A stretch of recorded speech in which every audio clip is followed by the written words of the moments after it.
Mr. Coombs, as your petition contained over 1,000 signatures, you have 5 minutes to speak. Thank you very much. That's okay. Merry Christmas. The panto season is upon us. Yeah. Ooh. And that's just a comedy chair. My name is Steve Coombs, and I'm chair of the Ramsgate Action Group. Now, I'm sure many of you might be surprised to see me speaking here tonight, as TDC says I'm vexatious and unreasonable complainant. Can we just keep to the point of the petition, Mr. Coombs, please? I'm about to, Mr. Chair. So let's assume, for the sake of arguments, that I really am the harassing, stalking, death threatener of their imagination. Now, ask yourself... Mr. Coombs, we're drifting. Can you just present the basis of the petition, please? We don't want any comments regarding anything that's gone... That's not a comment from me, that's a comment from the council. Sorry. Right. Now, ask yourself one very simple question. Who do you trust more to give you accurate information about the port? Me or TDC?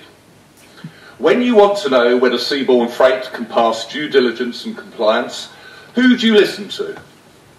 Me or TDC? Are we talking about the basis of the petition? The basis of the petition... This is all this the basis wording... of the petition is we have no confidence in the council's operation of the port. If I cannot make statements to explain why we have no confidence in the council's operation of the port, I don't think you're allowing me to speak to the prayer of the petition. I will allow you to speak as long as we keep it factual and we don't drift off too far. Thank you. Who told you seaborne freight were capitalised at £66? Who told you they had no employees, no investors, no credible business plan, and no ships? RAG did. On Brexit resilience, who gave you a detailed, expert and authoritative analysis with diagrams and charts as to why 24 sailings a day could never work, even with a £35 million dredge? We did, and it came from ex-ferry captains and freight logistics experts. So you don't have to, I don't have to persuade you, you don't have any confidence in the council's operations of the port. You already know that. The question is, what do you intend to do about it? Now the problem is, as soon as I finish speaking, the petition will be remitted to Cabinet, and maybe in 3 or 4 meetings' time it will come back to you. If you put up with that, you will commit the port to another 6 months of losses. Sorry, booked losses. About £1 million. Following on from the £2 million that has been lost since negotiations began with seaborne freight last November, which followed on from the £2 million per year of booked losses, whilst discussions were held with a host of other ferry companies that never materialised. 5 years of this nonsense and an accumulated deficit of over £21 million. In the meantime, TDC is cutting services by over £1 million a year. So RAG believes that you, as councillors, have a duty to your voters to put a stop to this, to insist on an open, transparent, rational and independent review of the port, where all the options are put on the table and where the advantages and disadvantages are laid out in plain English, in clear numbers for all to see. And I expect RAG to absolutely hate some of those options. But if you've got a case, you can make it. Now, at a stretch, the mechanism for this independent review could be the new Port Working Party, but not if it's just serviced by the CMT. But maybe, if it was able to receive outside submissions, if it had access to frank, expert and authoritative independent opinion and advice, it might just be fit for purpose. So, ladies and gentlemen of the Council, on behalf of every council taxpayer in the district, I commend to you this prayer. Thank you.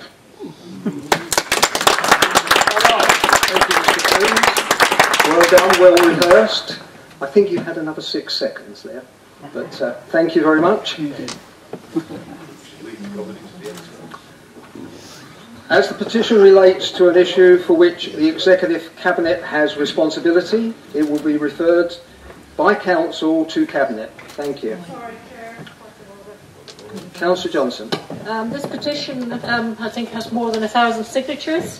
1.2. If a petition contains more than 1,000 signatures, Council can debate the petition unless it falls into a category of exception as detailed paragraph A and B of 1.6 of the scheme.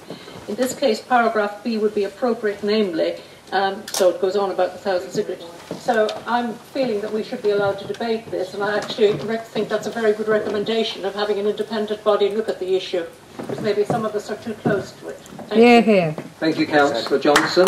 You're absolutely right. Councillor Piper, then Councillor Campbell, please.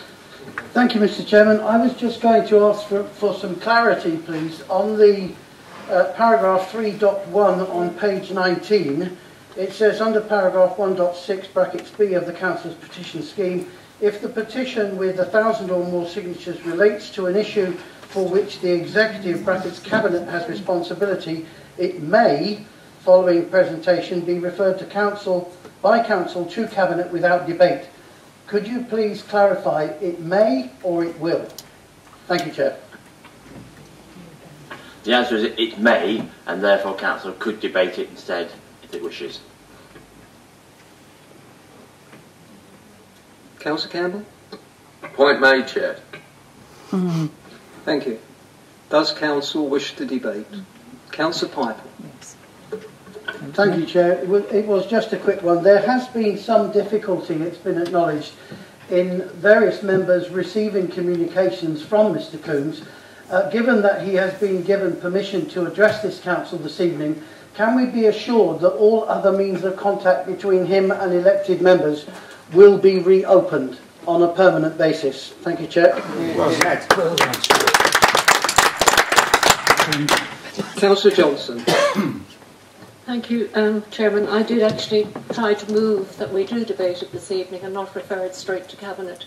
It's too important an issue not to be discussed in open forum, and I haven't discussed it with the group here, but I personally feel that an independent body looking at everything to do with the port would be a good idea and a way forward, and maybe even, and this could be something decided by Cabinet later, but an independent group from another council to look at this, because the rumours and the conversations that are outside this council are again dragging this into even more discredit outside, and I think it's important that a totally independent group look at this, not officers from here, not members from here, but somebody independent of us from another council. That's what I'd like to move, thank you.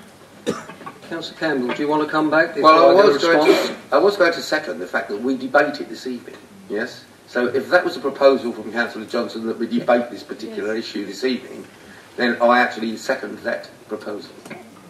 Thank you. Sorry, I didn't stand up. That's quite all right, Councillor Campbell.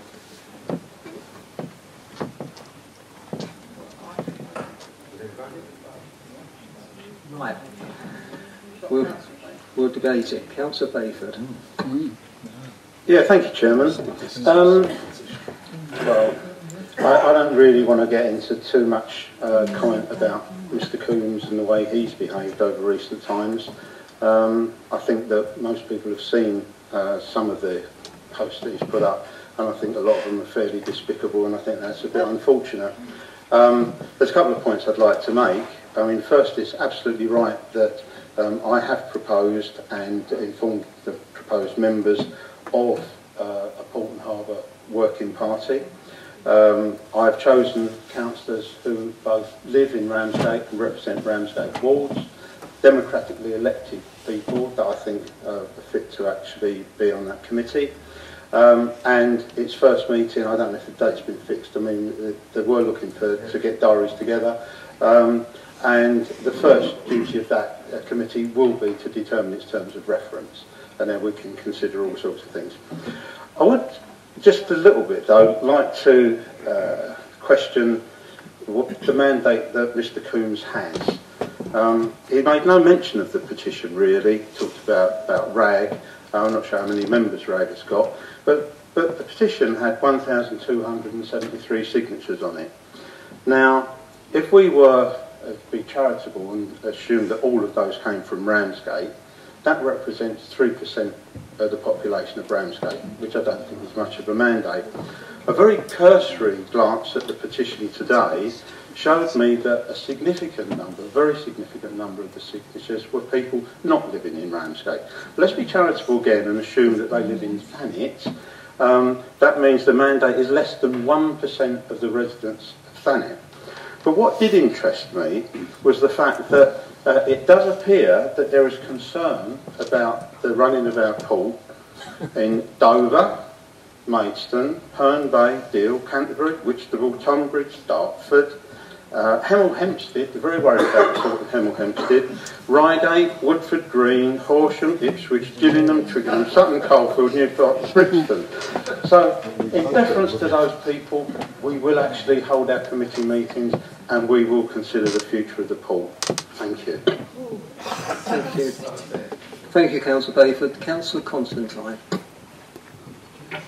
Thank you very much, Chair. I'm hoping you won't cut me off too soon tonight. Can I just say, I think it's unfortunate when we move to a position in this chamber where we talk about members of the public that spend their time bringing matters to our attention, and regardless, Councillor Bayford, of your subjective analysis of Steve Coombs and RAG's petition, I think it's quite wrong to say some of the things that you've said, actually, because the points that have been raised by Steve Coombs tonight and by RAG, I'm a resident in Ramsgate and I've been for a number of years. I can tell you from living there and from being the county councillor there, that these issues are very live, actually.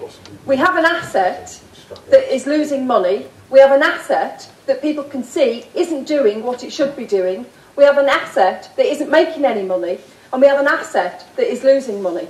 And people are, frankly, scratching their heads and wondering what the heck their local council and councillors are up to. So I think we do need to have an urgent look at the port. This has been going on for so long. I think we are, and forgive the pun, I think we're all out of our depth. And I think we do need an independent set of eyes, independent bodies looking at this. And Councillor Bayford, please don't kick this down the road. This has been going on for too long, and the reason I ask you not to kick this down the road and kick it into the long grass and obscure it for a number of months coming forward is because the needs in our community are skyrocketing, and it's our job, I say this all the time in this chamber, it's our job as local councillors to attempt to meet the needs of our residents, and that's what we should be doing. So I'm proposing actually that this panel is comprised of external experts and we give them some proper, independent, robust advice. Thank you, Councillor Constantine. Councillor Campbell, did I see your hand up quickly and then I'll... Yes, you did, Chair. Thank you very much. Just to inform those gathered here and the petitioner that Councillor Bayford is quite right. There has been a meeting date set for the working group. It is the 12th of this month. I'm on it. It will not be kicked into the long grass. I think Councillor Bayford will know and understand that when he asked me to join this group, that I was not going to accede to any kicking in the long grass. We will form our terms of reference. I do believe that external experts may have a place to play in this particular working group, but we will on the 12th determine that from the number of people who have been invited. Action now eventually has been taken and is being taken. I think this is in part, almost totally in part, for the residents of my ward, including RAG, actually causing, let's say, this issue to rise above the waters. And I will report back. It's not a secret working party. The results of it will not be a secret working party, and I will keep members informed as to the outcome of the working party. Thank you, Chair. I think the answer is exercising their enthusiasm. Councillor Bayford.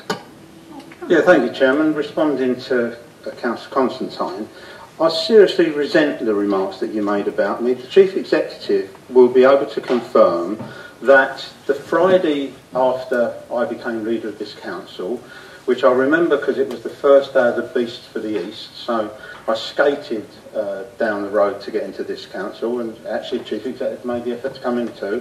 We had a discussion about the things that were on my list of priorities. Number one was the local plan. Number two, I think the Chief can confirm, was the port. And I made it absolutely clear that the situation that pertained to the port could not go on. And I've said that right at the beginning, and it really does get my goat that I'm being pilloried, particularly by Mr. Coombs, all the time for doing nothing about it. That's not true, but things do take a certain amount of time. There's a lot of stuff going on in the background here. The committee will be brought up to speed on that. So please, Councillor Constantine, don't accuse me of kicking the can down the road. Never have done, never will do. Thank you. Councillor Johnson.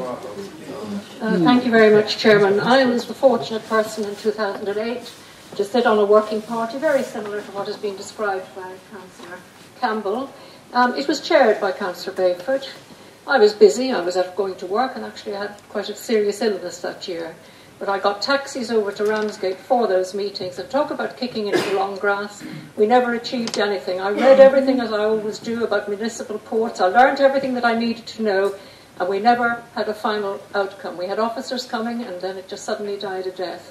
What mortifies me, having been a leader in here in 2014, 2015, is that there may have been issues that I knew nothing about as a leader. And we have to be honest with each other. If I wasn't given all the information as a leader, and I was pretty good about asking questions, I want someone to find out what happened in my time that I wasn't told about. And I won't shy away from it, and I don't think any leader should. I think it's fine if you've set up a working party, which you did, and that's good. But I've been on one that was kicked into the long grass 10 years ago. Please don't do it again. Please look to an independent, expert body to do this, because otherwise we're all wasting our time. And my reputation, and every leader's reputation before, depends on us getting this right. And the officers who were supposed to give us all our advice weren't telling me about 2 million a year losses. The other point that needs to be made is that people who signed this petition from other parts of the country, by its very definition, it's a port, it's a marina. There are people from outside the area who use it. They're probably signing petitions. I had this from a tourism point of view, where we were accused of false signatures. The people who were in hotels signing saying through lack of lavatories many years ago. And there weren't false signatures, there were signatures of people who saw the problems we had. Please look at this. If we can go back to Cabinet to do it properly and get another council to help us, then we can all say we did our best. No problem with a working party on other basics. But I wasn't told everything when I was the leader, and I will admit to that, because I did my best to find the truth every time, but I didn't always get the full facts. Thank you. Thank you. I've got Councillor Rosecki and Councillor Martin. Did you want to respond quickly? But Councillor Bayford. Yeah, a couple of points there. First of all, I didn't suggest they were bogus signatures at all. What I suggested was they were from strange parts of the country. And the other thing I could have said was that, in my experience, petitions can be an unreliable bellwether of public opinion. There was some years ago a major issue in my ward, absolutely divided the ward, and it was a black and white issue. People were either totally for it, totally against it. Each side got a petition, quite successful petitions. When they were examined, it turned out that quite a significant proportion of people had signed both petitions. Now, people do sign petitions for all sorts of reasons. Sometimes because they're very, very committed to the cause. Sometimes because it's the quickest way to get rid of somebody. Sometimes because they haven't been told quite what it's about and haven't read the bit at the top. So it is a bit unreliable, I do think, where that's concerned. Going back to and I was suggesting they're bogus people, I'm just suggesting that they might not have been particularly relevant to the issue that we're talking about here. The other thing is, I remember the working parties back in those days.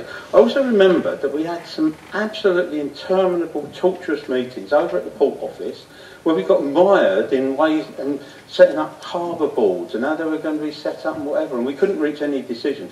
Basically, the meetings were going nowhere, which is why they didn't continue. Thank you. You as chair. Thank you, Councillor. Councillor Rosecki. Thank you, Chairman. Just a quick thing. I welcome the fact that the council seem to agree that we should debate this issue, but whether tonight would be the right time, I'm not so sure. I feel that as a conscientious councillor, I would need a bit more time to be able to gather the information from various sources and places, to be able to come to this council and actually debate it properly. And therefore would like to move that we don't actually debate it tonight, but we do set a time and date to debate it. Thank you. I was under the impression we were debating it, Councillor Rosetsky, but we're looking. I think the proposal has already been discussed. Councillor Martin. Thank you very much, Chair. There is a word that I would like to bring into this chamber, because it's a word which I think we all need to acknowledge and perhaps own, and that is regeneration. It is a word that was used a lot nearly 4 years ago by various candidates for Parliament, and it certainly is a word which has been carried forward within the Regeneration Alliance. The port and harbour, for me, very much come within that concept that we need a plan, we need a vision, we need imagination, which is economically viable and which can be repeated in other coastal areas, because this is not just an issue for us, it is also a national issue. I also want to record my appreciation to Mr. Coombs for his excellent research.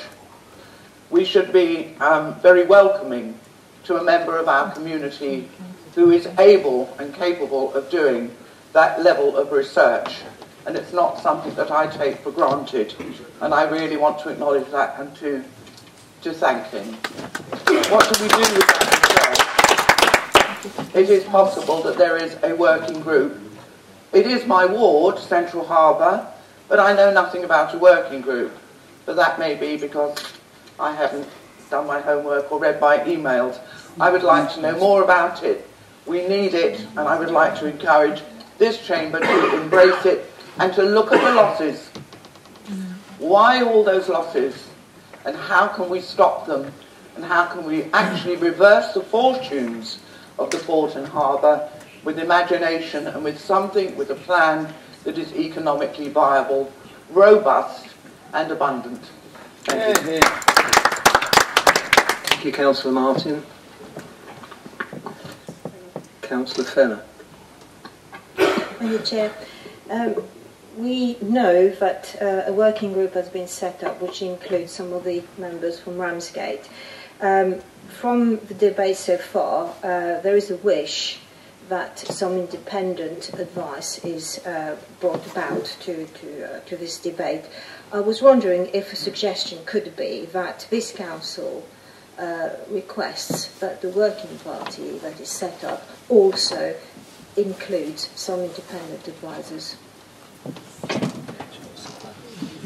That ain't going to happen. I think the leader's already indicated that may be the case once the working party gets up and running. Sorry, Chair. Can I just come back on that? You've just said it may include. I think that really this council could actually request that in the terms of the working party that there are some advisors. I think we can put forward a suggestion, and I think this council can decide whether that suggestion's put forward. I think the nub of the suggestion has already been discussed, and I'm sure will be taken on board, or has been taken on board, by members of the working party that are in the chamber with us this evening. So can I suggest that that is the case, and do members agree? Agree. In that case, as I said before, the petition will go before the Executive Committee, and obviously the working party will have input into the outcome, and I'm sure and hope that this council will be given regular updates on where we're going, how we're going, and some of the work, particularly once they decide on their terms of reference. Thank you.